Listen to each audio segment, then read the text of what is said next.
రాజుకు బాగా ఆకలిగా ఉంది. అత్తలో ఒక ఆమె తన తలకంటే పెద్ద నిమ్మకాయను మోసుకుంటూ ముందుకు వస్తుంది. రాజు ఆమెను చూసిన వెంటనే కళ్లను పెద్దగా తెరిచి మురిసిపోయాడు. వెంటనే రాజు ఆ నిమ్మరసాన్ని నేరుగా ఆ మహిళ తలపై పోస్తాడు. ఆ దృశ్యం చూసి ఆమె పూర్తిగా అయోమయంలో పడిపోతుంది. ఇదంతా జరుగుతుండగా పక్కన ఉన్న రాణి ఉత్సాహంగా చప్పట్లు కొడుతుంది. రాజు ఒక భయంకరంగా కనిపించే శిక్షా పరికరాన్ని బయటకు తీస్తాడు.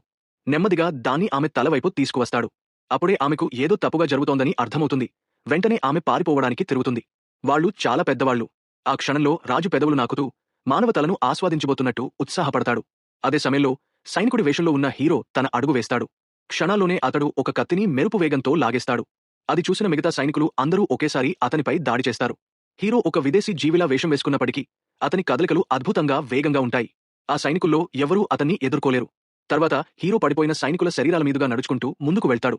ఆపై పూర్తి వేగంతో నేరుగా రాజుపై దూకి సులువుగా అతన్ని నేలకూల్చేస్తాడు.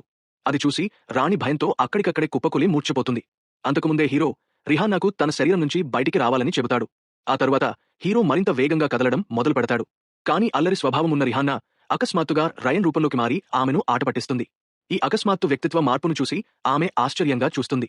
వెంటనే ఆమె తల తిప్పి చూస్తే నిజమైన హీరో ఇంకా దగ్గరలోనే తీవ్రంగా పోరాడుతున్నాడు. అప్పుడే ఆమెకు ఏం జరిగిందో అర్థమవుతుంది.